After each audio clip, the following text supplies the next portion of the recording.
hummed up, there is a sound like a riddle. It's just waiting for your soul to solve it. And in the medicine cabinet, they got a pill to take the edge off. Waiting for your tongue to dissolve it. But you don't have to tell me. You don't have to tell me. You don't have to tell me. I already know. In the middle of a lifetime, the road gets a little squirrely. You might lose your sense of humor for a year or two. And in the middle of the ocean, there is a dolphin with a head cold. You probably think about him just as often as he thinks of you. But you don't have to tell me. You don't have to tell me. You don't have to tell me. I already know.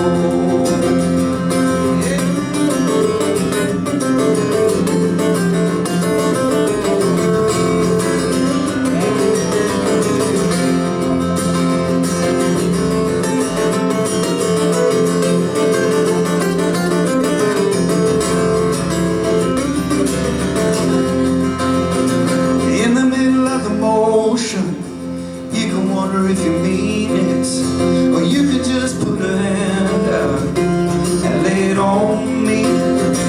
I can second that emotion. We can make the moment stand out. We can lock it all down, or we can set it all free. But you don't have to tell me.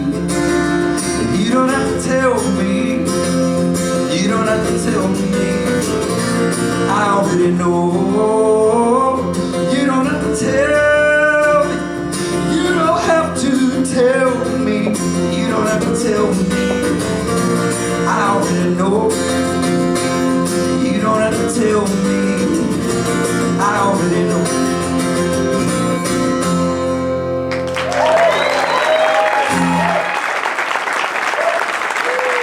Thank you.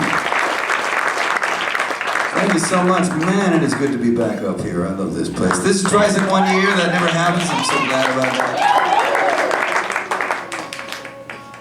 And sadly, we gotta leave first thing tomorrow morning, because we're gonna leave first thing tomorrow morning, fly down to Anchorage and fly over to Valdez and play there. Which would be beautiful. That'd be beautiful. Tell your friends about it and all that. But I wish that we were instead driving to China and not playing.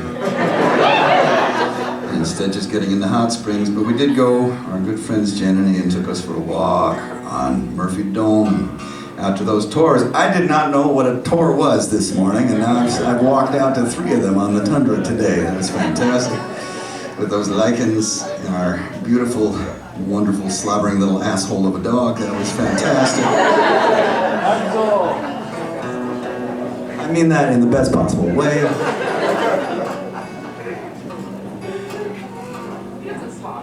No.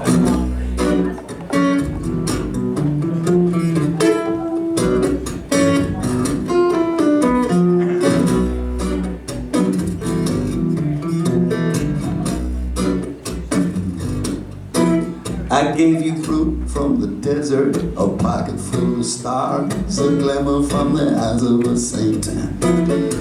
Roses by the bunches and my very best hunches about everything that is and that ain't. Now with any kind of luck by now, it's falling on your head tenfold. I'm a fool for believing lies you forgot you told.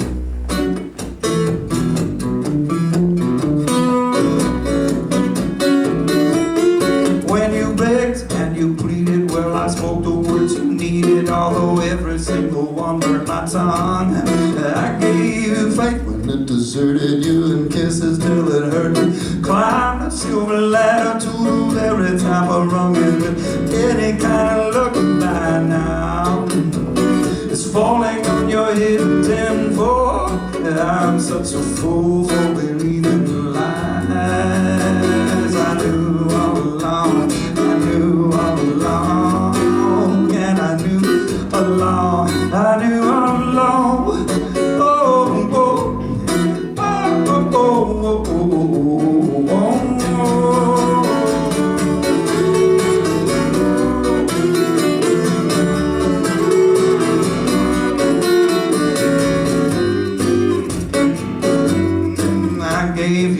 writing in tears, an antidote to fears, a plumb line to the bottom of the well. That time when you asked about my secret book, I showed you every page, at least I think I did, you never can tell. Any kind of look back now, it's falling on your head in 10-4. I'm such a fool for believing any kind of look back now, it's falling on your head in 10-4. I'm such a fool for believing the lies you forgot you told.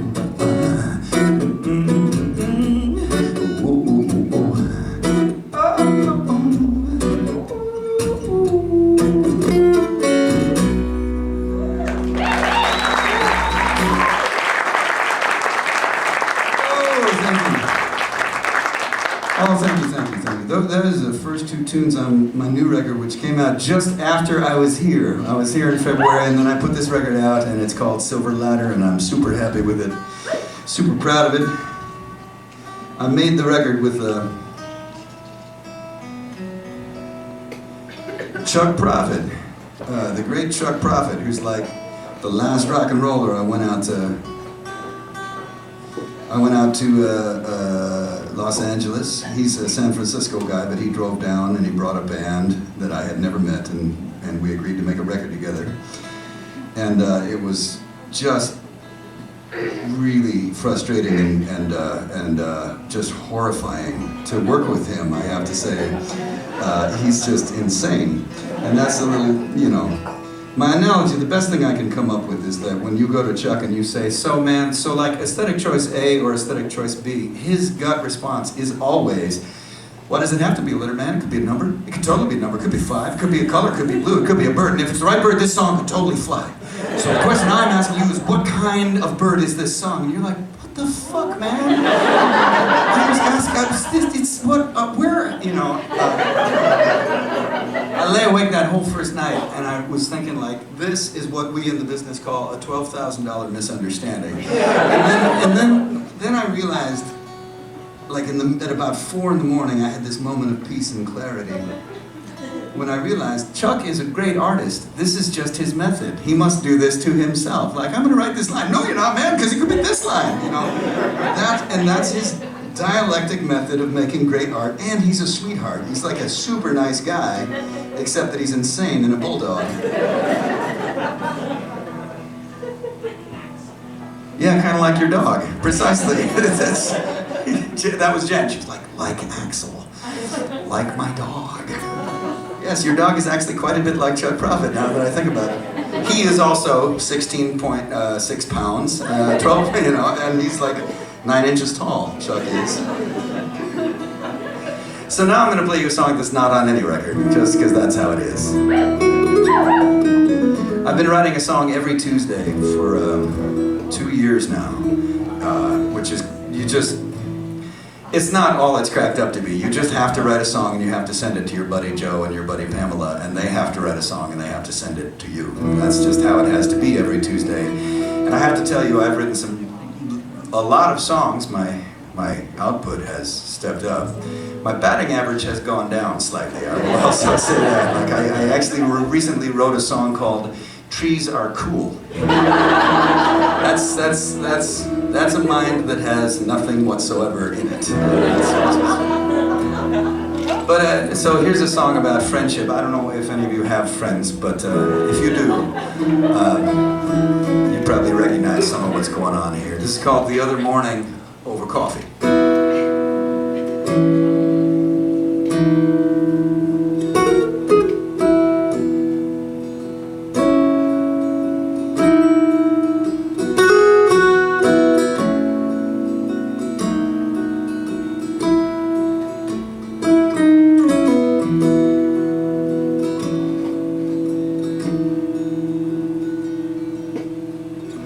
The other morning over coffee you told me that lately you've been looking in the mirror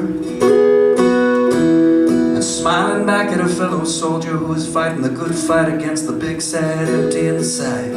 And that may not be happiness, but it is close as someone like you gets. And I believed you.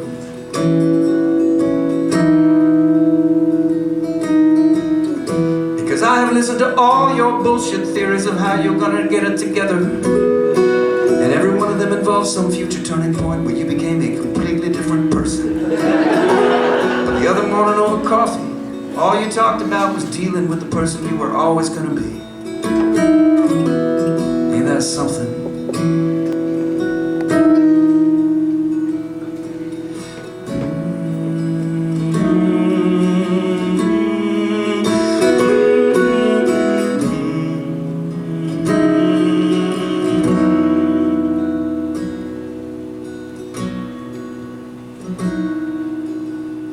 Remember that time we were both drunk off our ass and we were talking about how we had lived lives so full of poetry and adventure that if we died right then and there it would have been fine. And it would have been fine, but we didn't die, and we woke up the next morning so hungover it felt like little furry creatures had crawled into our mouths and died. I do.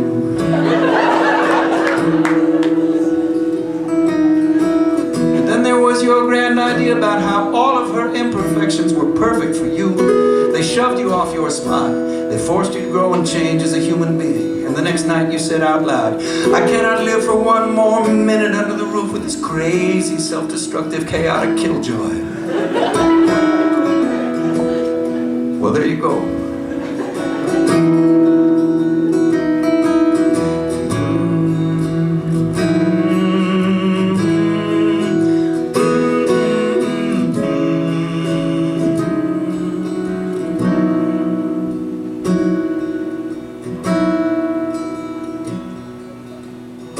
You've always taken pains to say thank you for listening to your sad sack stories, and at this point I can honestly say you are welcome.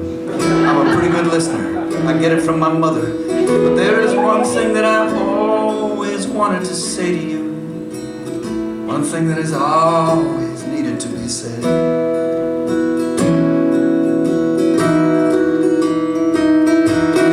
Oh, my love. Under the sky above, you're just like me, and me, I'm just like you, just like you. I'm swimming upstream, I'm swimming upstream. Swimming upstream for the life of me.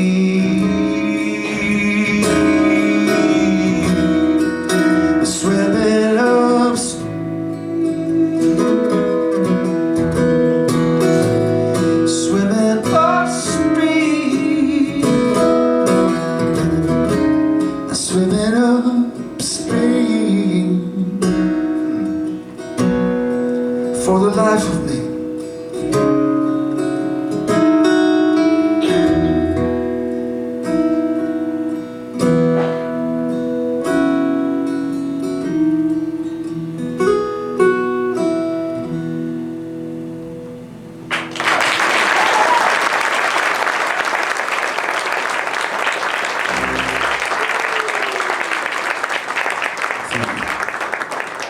I don't know if you've been there.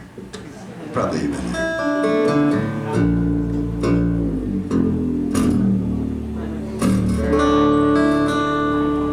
Brand new guitar, and by brand new, I mean it was built in 1939.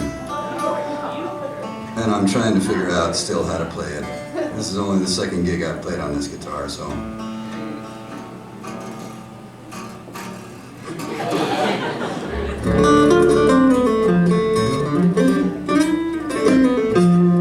Going, what the fuck are you doing? Why am I tuned this way? I was tuned in standard tuning for 74 years. Fuck, man.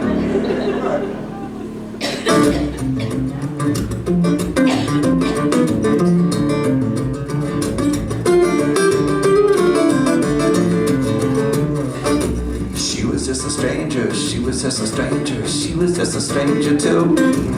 She was just just a stranger, she was just a stranger, she was just a stranger too.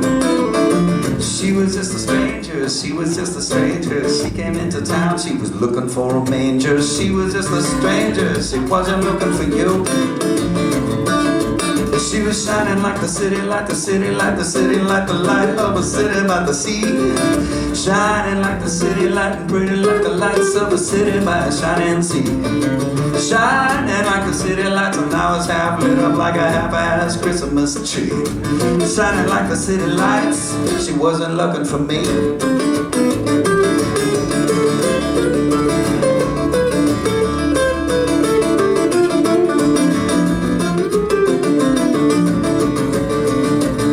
Her name was January Medley, January Medley. She run up with a little boy Muhammad Ali.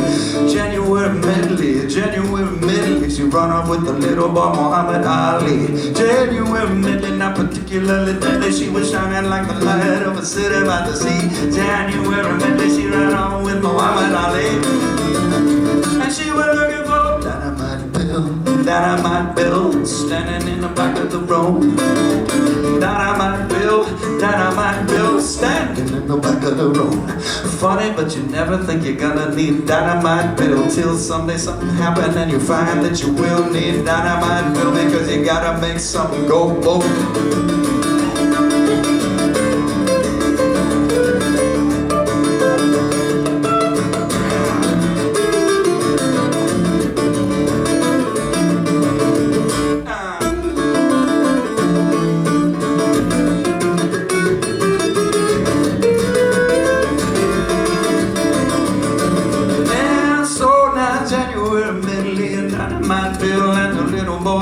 The little boy Muhammad Ali run off to Honolulu after Pillow, maybe just as far as the eye can see. Dynamite Bill, they be living there still. At least that's what little birdie whispered to me. January, Dynamite Bill, Muhammad Ali. Oh, strangers, strangers, stranger too. A stranger, she was just a stranger, she was just a stranger, stranger too. She was just a stranger, element of danger, came into town looking for a manger. She was just a stranger, she wasn't looking, she was just a stranger. She wasn't looking, she was just a stranger, she wasn't looking for you.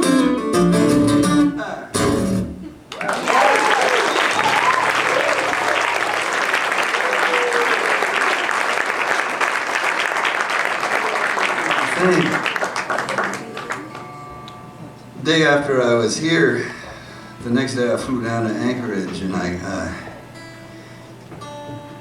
played a gig down there, and then I had a day off, and then I played a gig again in Anchorage. I was opening for the great Ani DeFranco, which was fucking amazing. I was way into her records in the late 90s and in the early aughts, and then I kind of lost track. But I'd opened for her once or twice. We had never really connected, but I still dug her deal. But this time we like sat down and had a meal, and like I got to watch sort of the way she treats her crew and her band. And it's just really kind of reignited me. I like being reignited. You need to be reignited, I have to say, over time. Otherwise, I found this out. Apparently your match burns out. You just need to get relit. You need to get your head relit.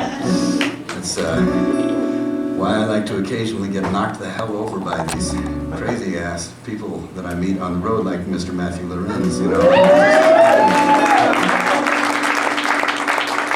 I bring him to Alaska. That's what I tend to do. Like I brought my friend Anais Mitchell up here for her first tour up here, and she like man, my match head was just totally carbonated and blanked out. And then I heard her whole fucking record that she was making about the Orpheus myth, and it was like.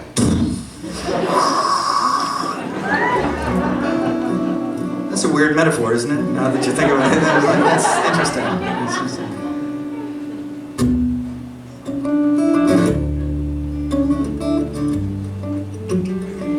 Speaking of people who ignite.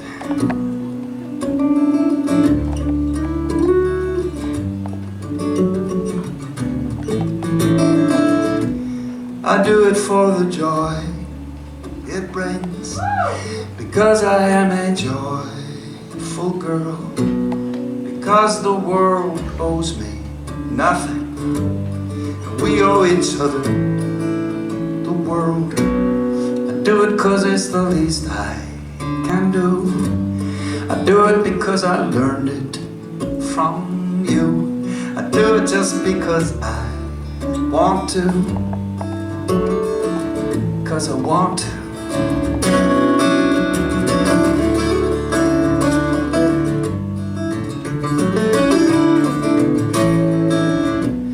And everything I do is judged.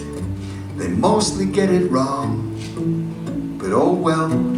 The bathroom mirror has not budged, and the woman who lives there can tell the truth from the things that they say.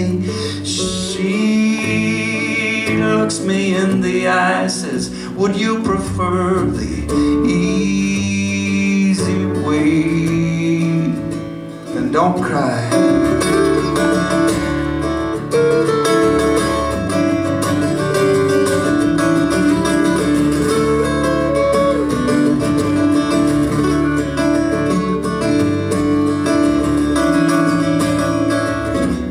I wonder if everything I do instead of something that I wanted to do more. That thought fills my head, and I know there is no grand plan here. This is just the way it goes. But when everything else is unclear, at least I know I do it for the joy it brings, because I am a joyful girl, because this world owes me nothing. We owe each other the world. I do it 'cause it's the least I can do. I do it 'cause I learned it from you. I do it just because I love to. Oh, how I love to.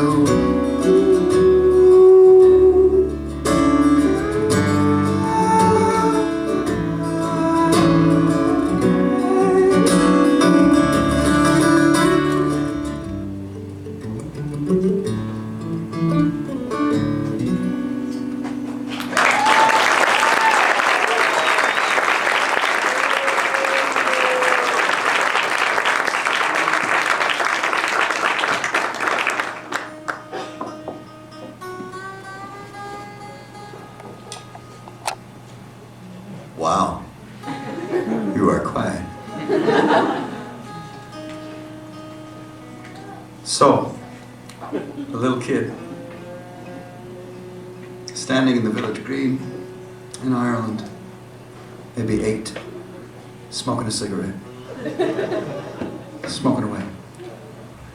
And your man comes up to him and your man says, you know you shouldn't smoke. And the kid goes,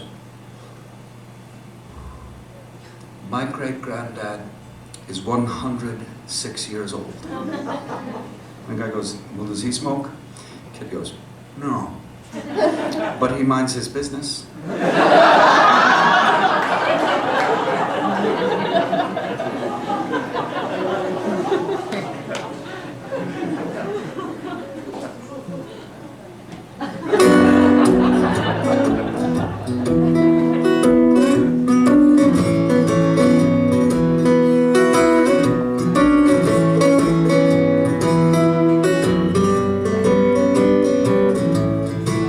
If you got a pretty good idea of what you are looking for, then you got a pretty good idea of what you will find.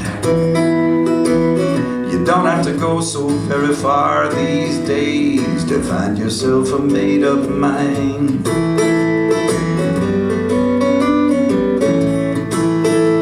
Oh, the man-made man, he is driving big shiny wheels. He is driving way too fast down a rainy stretch of road. You know the story, you know how this one turns out. Wheels up in the dark and cold. Wheels up in the dark and cold. Oh, but those kids down in the square, dancing like they just don't care.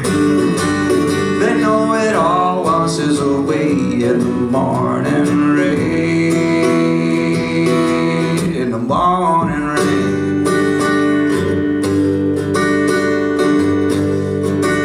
So we can ride for a while on this big blue wave of plastic and petroleum and sodium light. Oh, the chickens run in circles and circles are getting smaller, and the fox is in the town tonight. The fox is on the town tonight. Still those kids down in the square, the ones from the first chorus, dancing like they just don't care. What if they know it all washes away in the morning rain? In the morning rain. Oh,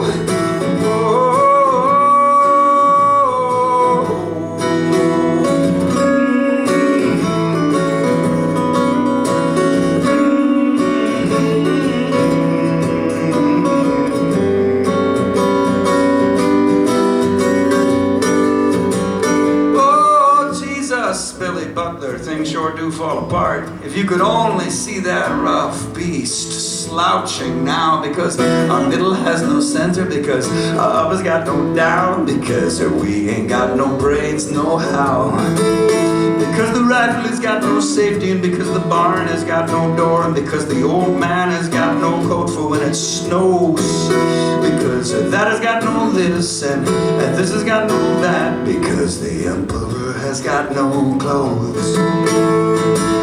Look at us, no clothes, those kids out in the square, dancing like they just don't care. I think they know it all washes away in the morning rain. Those kids out in the street, they've raised up their hands, look, they're moving their feet. I think they know it all washes away in the morning rain. In the morning rain.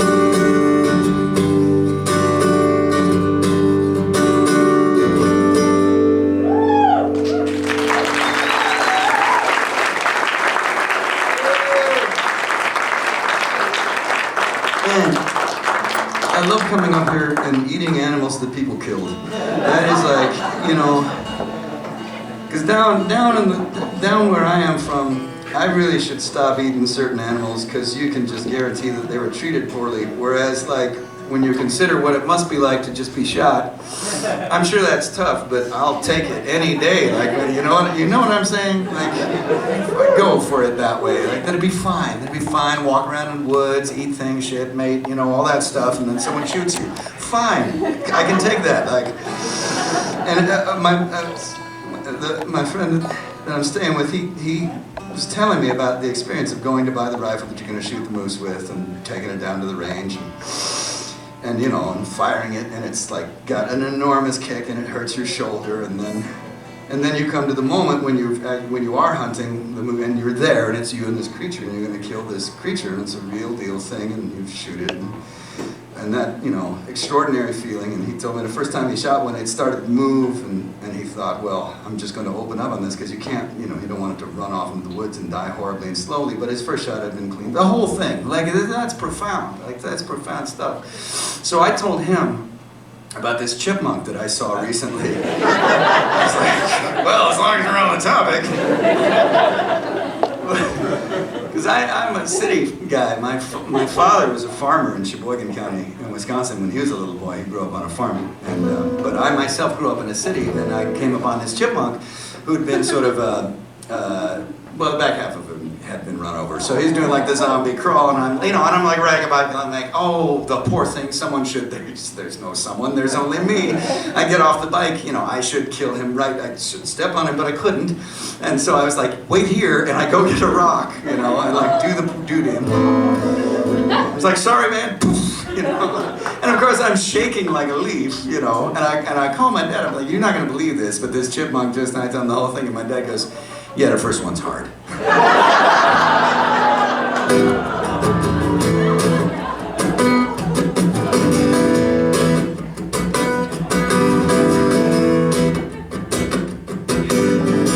My Uncle Walter had an extra toe.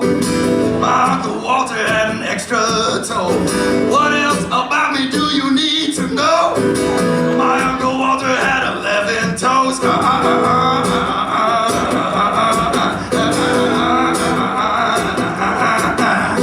Escanaba Thursday in the sleet and snow. Escanaba Thursday in the sleet and snow. Every downtown strip is a total shit show. Escanaba Thursday in the sleet and snow.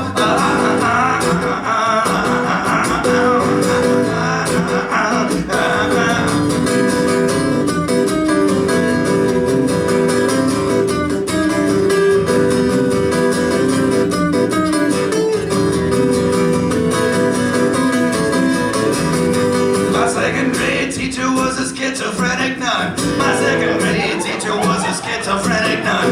You got to talk to Jesus if you want something done. My second grade teacher was a schizophrenic nun.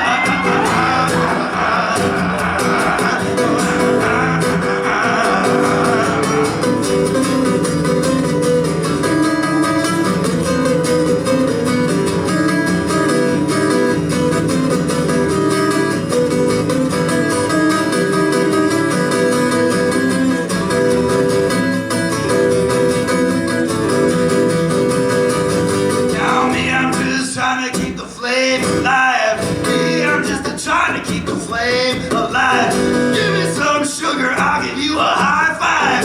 Me, I'm just trying to keep the flame alive.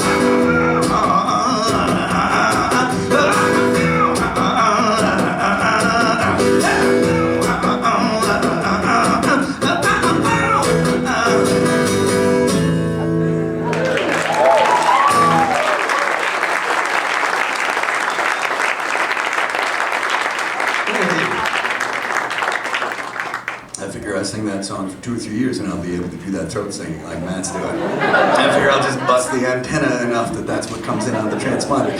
Speaking of which, can we please welcome to the stage Mr. Matt Lorenz, the Suitcase Junket.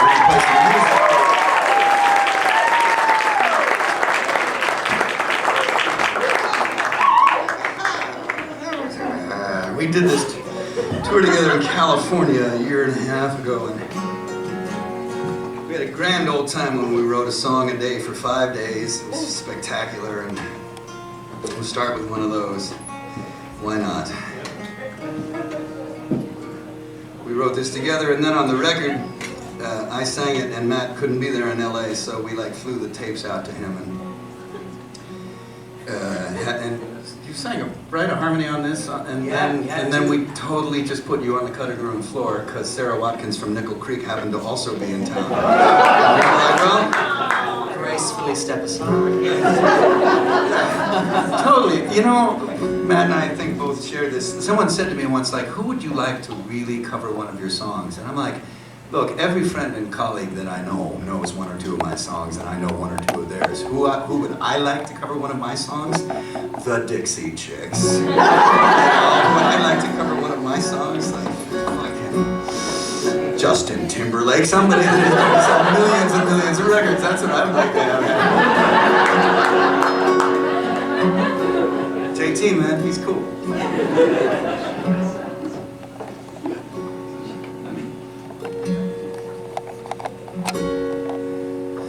Dress that you hated was always a favorite thing that you ever wore. Lips on a ladle, rocking the cradle, dead leaves on the kitchen floor. No one remembers the milkman. His grandson sells phones at the mall. Somebody spray painted no on the side of the library.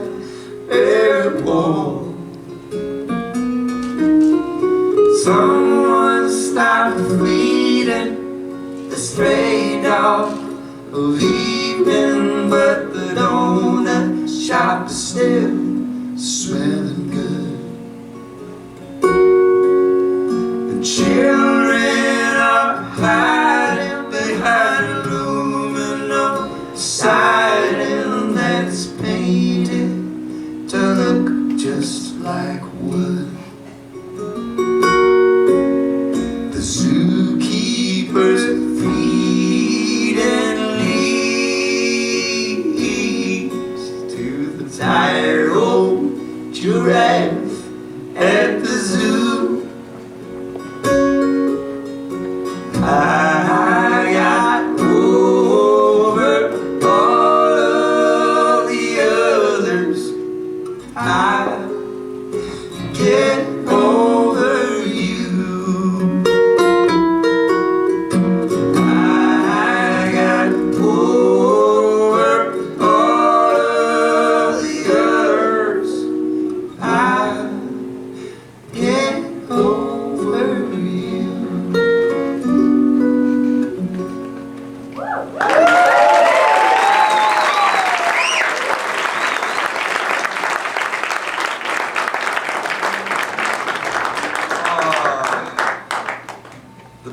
The donut shop line, that's Matt's. That's a great line. The stray dog line, that's Matt's. Mine is the zookeeper's feeding leaves to the tired old giraffe at the zoo, as opposed to some other place where a zookeeper would be feeding. Mine is like, I sense that what you're doing here, Mr. Songwriter, is setting us up for a rhyme. That's, I think you just put that in the zoo, at the zoo thing there, just so that you could, you know, transparent bullshit. They're from the record that has a giraffe on the cover of the record. I don't know why there's a giraffe on the cover of the record. I also have giraffe t-shirts, if anyone wants. We have, Matt and I both, we have t-shirts, and we have stickers, and we have CDs, and we have stickers, and we have mailing lists. I have double-walled steel mugs there with a little bicycle guy logo on it. I mean, what we're saying is, please don't send us away with this stuff. We want you to just make us some sort of offer. Make, you know, like mine. Everything on my table is $15 or 2 for $25. You can probably get us to just sell each of our CDs to you 2 for $25. There'll be a box tomorrow morning. We're just gonna have a box out in front of this establishment in the morning. We don't want to take it home with us, is what we are saying. We'll trade for moose parts. We will too, man. Moose jerky. What I'm wondering, well, I'm wondering two things. One is, if you have one of those sweatshirts with the hammer with the dragonfly wings at the end of the tour, I want it, but don't worry, you can take it from him. That's thing one. But thing two, I noticed that you use your CDs to sort of put that magnificent guitar, to pad the guitar case. What do you do at the end of a tour? It rattles around in there. You're kidding. I put, you know, my dirty laundry in there, actually. That's actually what I do. Yeah. Well, here's a tune also from the record. This is about the Copenhagen airport. I wrote this in about 14 seconds in the Copenhagen airport, and this is called Copenhagen Airport.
Jesus, the women in the Copenhagen airport, they are so good looking. Not a one of them, not a one of them is going to London.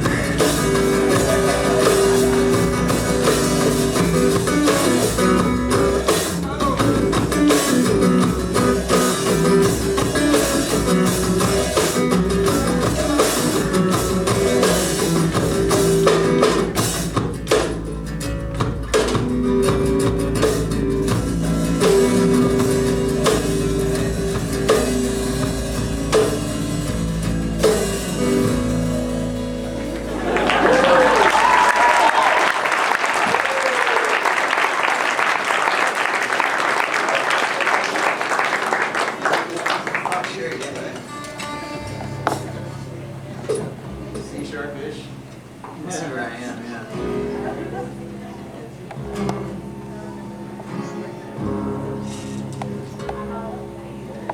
Here's a tune that Matt Lorenz wrote.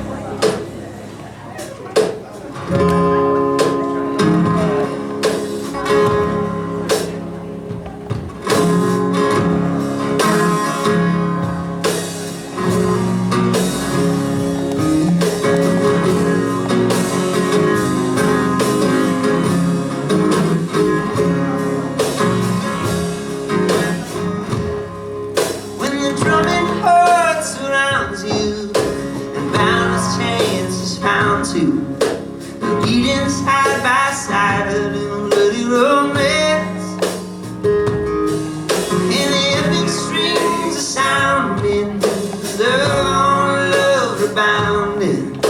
Who's gonna touch the ground first when we land?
Around to desert and modest sound, sing a bloody romance, and the epic strings cut out to leave room for a small truth.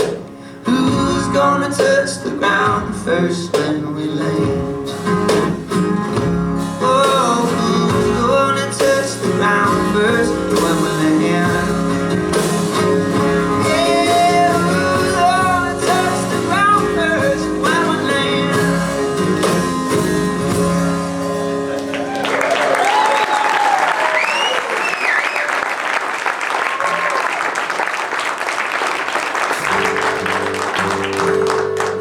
One of my favorite things about playing music with Matt is that he doesn't even need to know the tune. Here's one he has never heard.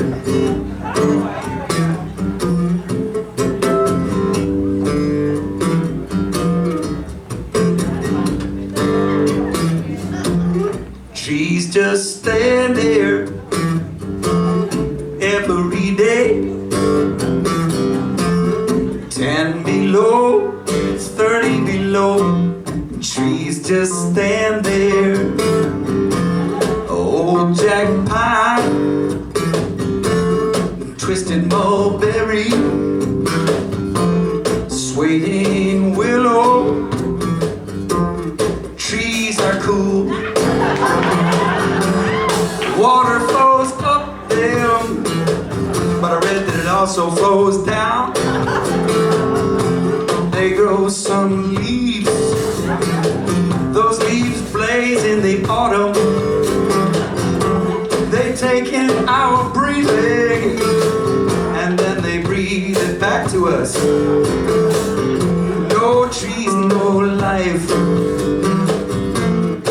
Trees are awesome. I wanna be like a tree. I wanna be like a tree. I wanna be like a tree. I wanna be like a tree. Just to be clear about this whole tree thing, I do not want to necessarily just stand there every day. I don't want to grow leaves. Well, sometimes I do.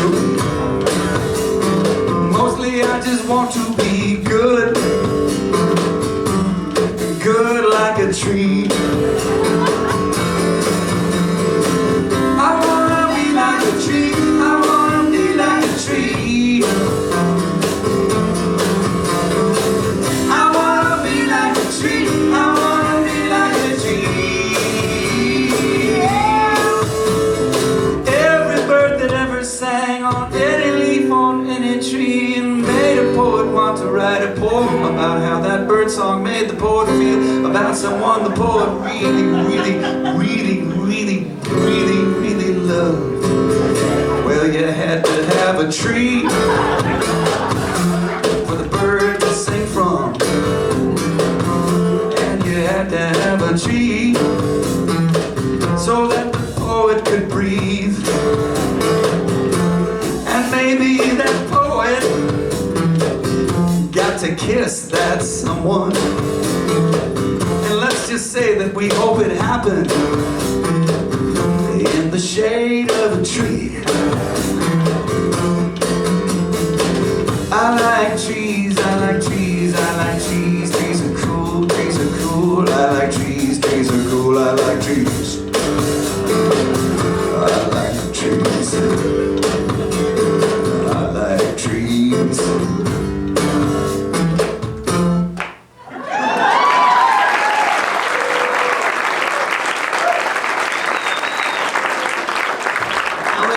You said earlier that that song brought your batting average down. I don't know. That one's charmingly stupid. I'm charmed by that song. It really divided my family down the middle, I have to say. My folks and my brothers, they tend to all come out to gigs, and my brother Patrick was just like, when I hit that line, trees are awesome, he was like, yes! My mother, who's an editor, she was like, Here's a tune in good old C sharp. That guitar, I love that guitar. That guitar, man, it's a thing. If this guitar was in kindergarten, it would get the grade "does not play well with others."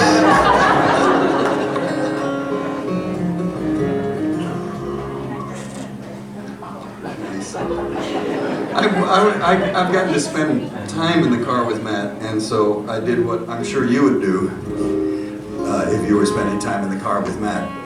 I've been able to say, dude, what is the deal with you? Like, what the hell? How did you, what the? And he said something that, this was coming off the top of your head, I think, but this knocked me over. He was like, you know, when I was a little, I looked around one day and I realized that everything that was made by people. And then I thought, I'm people. He was just answering the question, but I was like, whoa, did I just get high?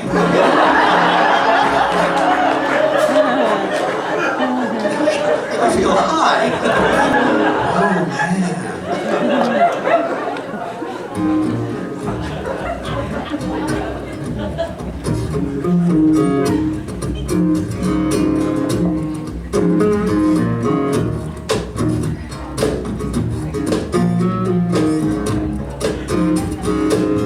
You took a shovel to the basement.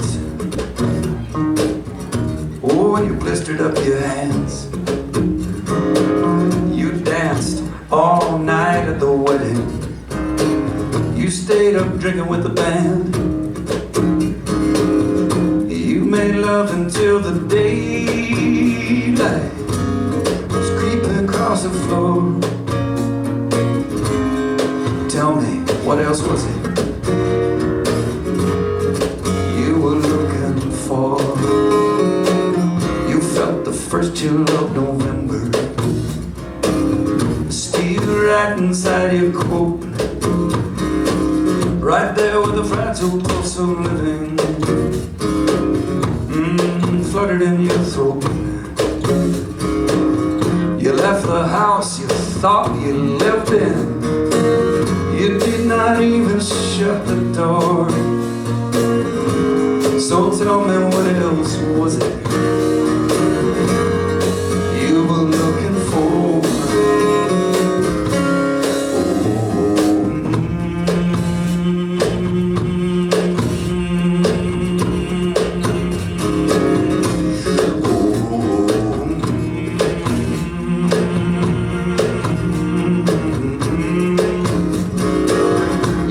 Life, it came apart the way that lives sometimes do. And you spilled over to your friends, and your friends came through. And one day you set it down, 'cause you didn't need it anymore. Tell me, what else was it? What else was it you were looking for?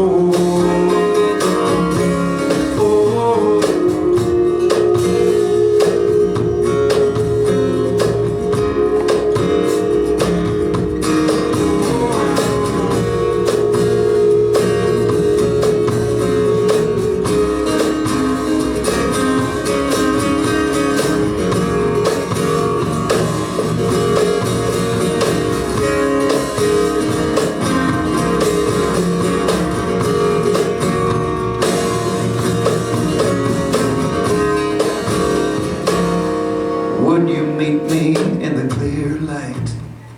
Meet me where the leaves are coming down. And if I learn to say your name, would you learn to stick around? So we could walk and just say nothing, say nothing more. Then what else was it you were looking for?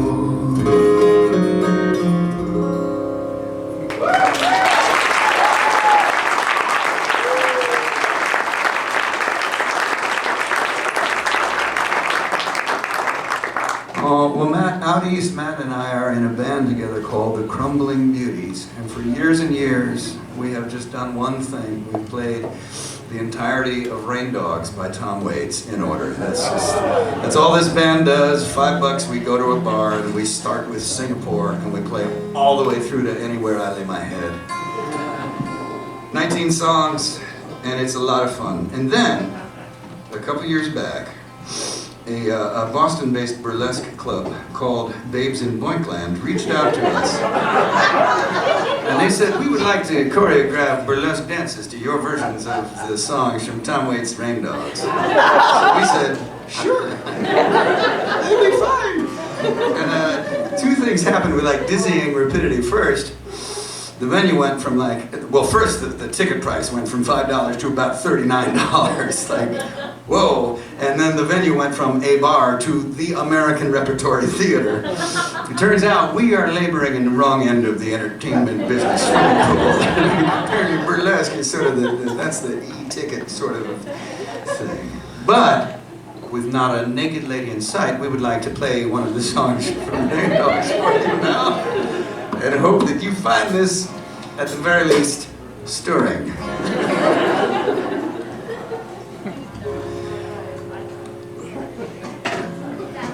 Life is good. I'm just gonna say that. Life is, it's long, and it's strange, and it's truly wonderful.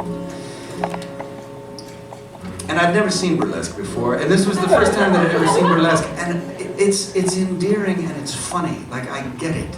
They're sort of talking to the inner 12-year-old of every man in the audience, and they're essentially allowing that inner 12-year-old off the hook, because on some level we're all still that way. We're like, I knew it. I knew they would be shiny. I knew there would be glitter.